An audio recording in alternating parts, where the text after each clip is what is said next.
के तौर पे आज तक हमारे लिए एक निशानी के तौर पे है कि देखो यार वाकई मतलब अच्छा केदारनाथ। अस्सलामुअलैकुम, नमस्ते, सत श्री अकाल। उम्मीद करता हूँ कि खुश होंगे। मैं हूँ तारिक नियाजी, मेरे साथ मौजूद हैं। अस्सलाम वालेकुम, नमस्ते, सत श्री अकाल। मैं हूँ सबीरा खान। चलते हैं वीडियो की जानिब, फिर करते हैं क्वेश्चन। वीडियो का टाइटल है shocking mystery of Kedarnath, Kedarnath temple की शॉकिंग मिस्ट्री। तो स्टार्ट करते हैं वीडियो को। Let's start, let's play.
गिर पड़ा और कहा कि आप जैसे शिव भक्त को मैं समझ नहीं पाया। भगवान भोलेनाथ ने आपके लिए समय चक्र को 6 महीने के लिए पल भर में आगे कर दिया ताकि आपको तकलीफ ना हो। दोस्तों, ये घटना बिल्कुल सच्ची है। भोलेनाथ तो भोले हैं, वे भाव के भूखे हैं, चाहे देव हो या दानव। जिसने भी उन्हें मन से पूजा वे उसी के हो गए। दोस्तों, आशा करता हूँ कि आप सभी को ये वीडियो पसंद आया होगा। ऐसे ही और वीडियोस देखने के लिए इस वीडियो को लाइक, शेयर और चैनल पर अगर नए हैं तो सब्सक्राइब ज़रूर कीजिएगा। मैं हूं आपका दोस्त प्रदीप। जल्दी मिलता हूं आप सभी के साथ एक नए वीडियो के। जी जनाब, वेरी शॉकिंग, बहुत ज़्यादा इंटरेस्टिंग, हैरान कौन यकीन। मतलब क्या ये, मतलब मुझे ये समझ नहीं आया कि वो पत्थर आया और पत्थर अभी भी पड़ा हुआ है। अच्छा, जब बाढ़ आई थी तो यूँ समझ लें कि पूरा तहस नहस हो गया था पूरा इलाका वो। लेकिन आप अच्छा, एक चीज़ होती है कथाएँ, कहानियाँ, बातें। यार वो पत्थर दिख रहा और मतलब पत्थर अगर पानी में बहता हुआ आ भी पत्थर नहीं बल्कि पूरी चट्टान। हाँ, चट्टान अगर पानी से बहती हुई आ रही है तो मतलब वो बहती हुई आ रही है, वो चाहती तो टकरा जाती, तोड़ती हुई जा सकती थी, लेकिन नहीं। मतलब इन हस्तियों के जो मामला थे यही जाने, ऐसा ही है यानी मतलब अच्छा, कुछ चीज़ें ऐसी होती हैं कि जो प्रूफ के तौर पे आज तक हमारे लिए एक निशानी के तौर पे हैं कि देखो यार वाकई। मतलब अच्छा, केदारनाथ के जो 2-3 व्लॉग देखे थे मैंने। एक लड़का था, हमारे चैनल पर रिएक्शन दिए थे उसके। एक लड़की थी, जैसे वो एक वीडियो के बारे में नहीं बता रहा था कि वो लड़की उसकी बेटी नहीं, कौन सी लड़की थी, एक वो जो व्लॉग बनाती है कर्ली टेल। एक और लड़की है जिसका मुंबई की है, विशाखा। तो वो गई थी, एक लड़का था। जैसे ही पहली नज़र उनकी पड़ती है ना, कहते हैं जो भी आता है ना, तो उन 2 यूट्यूब पर जब पूरा विज़िट करके 1 दिन 2 दिन 3 दिन का विज़िट करके वहाँ पहुँचे, व्लॉग चल रहा है। जैसे ही केदारनाथ पे उनकी नज़र पड़ती है ना, होते हैं आंसू निकल पड़े। वो लड़का ऐसे रो रहा है केदारनाथ को, टेम्पल को देख के। वो लड़की रो रही है। अच्छा, बहुत सारे ऐसे लोग हैं जो वहाँ तक तो पहुँच जाते हैं, लेकिन ये बहुत ऊपर है पहाड़ों के तो हेलीकॉप्टर का भी सिस्टम बना हुआ है कि आपको नीचे से हेलीकॉप्टर वहाँ से ऊपर छोड़ेगा, वरना बहुत ऊपर है यात्रा। मतलब आप थक जाओगे, आप बिल्कुल ख़त्म हो जाओगे, लेकिन आपके पास अफोर्ड कर सकते हो तो हेलीकॉप्टर आपको ऊपर पहुँचाता है। यानी मैंने पूरा वो व्लॉग देखे, मतलब आपके रोंगटे खड़े हो जाए, आपके आंसू निकल आए कि यार ये बंदा रो रहा है यार, ये मतलब इसको रोना क्यों आ रहा है। बोला यार वहाँ पहुँचने की ऐसी खुशी है कि जैसे पहली नज़र पड़ती है हमारी आंसू निकल पड़े। भाई देखने वालों के भी, जब हम उनको देख रहे हैं तो मेरे भी आंसू निकल पड़े। यानी वाकई 2 से 3 जगह ऐसी है, जैसे जगन्नाथ टेम्पल जहाँ पर वो जैसे खाने बनते हैं, या जैसे जहाँ पर वो हर साल वो जो मूर्ति चेंज होती है, फिर उसके अंदर 15 दिन के लिए बीमार जब उसका दिल निकाला जाता है। कुछ ऐसी जगह हैं। एक पाकिस्तान में भी बहुत ही इस तरीके से जगह है जिसको शक्तिपीठ या 4 धाम में या शक्तिपीठ में, कुछ लोग 4 धाम में भी शामिल करते हैं, कुछ लोग शक्तिपीठ में भी शामिल करते हैं कि जो 54 शक्तिपीठ हैं या 56 हैं। यानी हर हिंदू धर्म वाले को वो शक्तिपीठ पूरे करने हैं या वहाँ पे माथा टेकना है।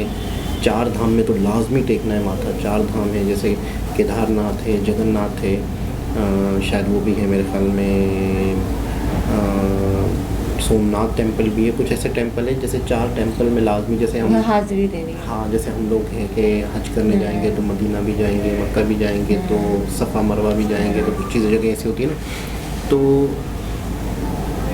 यहाँ की जो जगह है, ऐसे 2 टेम्पल हैं यहाँ। अच्छा, यहाँ पर तो मुस्लिम जा सकते हैं, यहाँ तो आप जा सकते हो, देख सकते हो। जगन्नाथ टेम्पल में मुस्लिम का अलाउ नहीं। तो ऐसा कुछ चीज़ें जहन में है, मतलब ये चीज़ मेरे बिल्कुल जहन में है कि यार कभी ज़िंदगी में बंदा यहाँ भी जाने का मौका मिले केदारनाथ। कुछ बातें होती हैं ज़बानी कलामी, सदियों से चलती हैं, वो तो पता नहीं सच है या झूठ है। यार वो चट्टान पड़ी हुई दिख रही है हमें अपनी आँखों से। ऐसा ही है। और अच्छा, चट्टान जो है थोड़ी सी यूँ पड़ी होती, थोड़ी सी इधर पड़ी होती नहीं, बिल्कुल मतलब वो उसने इसको रोका हुआ है, बिल्कुल दिख रहा है यार। वो अलग से एक अलग ही चट्टान है यार, मतलब सही है बिल्कुल। और वो वाला भी अनोखा था कि वो जो एक लड़का, हाँ भक्त, वो क्या कहते बस सर पे हाथ फेरते ही यार वो वो 6 महीने गुजर गए, मतलब कैसे? मतलब वाकई कि अगर आपकी सच्ची आस्था हो, आप किसी के सच्चे भक्त हो, बिल्कुल, और आप सच्चे मन से किसी को मानते हो, चाहे वो कोई भी खुदा क्यों ना हो, जो कोई भी ईश्वर क्यों ना हो, अगर आपका मन सच्चा है तो जो इस दुनिया का चलाने वाला है, उसका कोई भी रूप है, उसका कोई भी नाम है, वो आपकी मदद करता है कि यार मतलब एक बंदा आप पे इतना ट्रस्ट कर रहा है, मतलब मैं हूँ, मैं कितना ही कुछ भी हूँ, जब एक शख्स से मुझ पे इतना ट्रस्ट कर रहा है तो यार मैं तो उसके लिए कुछ भी करने को तैयार हो जाऊँगा। यार मेरे लिए आया, वो बर्फ़ में बैठने को तैयार हो गया था 6 महीने के लिए कि नहीं यार मैं देखे बगैर नहीं जाऊँगा। भूखा प्यासा, मतलब क्या यार, बहुत ही वो शॉकिंग थी ये बातें कि वो उठा तो दरवाज़ा 6 महीने गुजर गए एक पल में। हाँ, उसके लिए एक दिन, मतलब वाकई शॉकिंग था। तो बहुत इंटरेस्टिंग, दोबारा किसी और वीडियो के साथ से मुलाकात होती है, जब तक के लिए ख्याल रखिए, अल्लाह हाफिज़।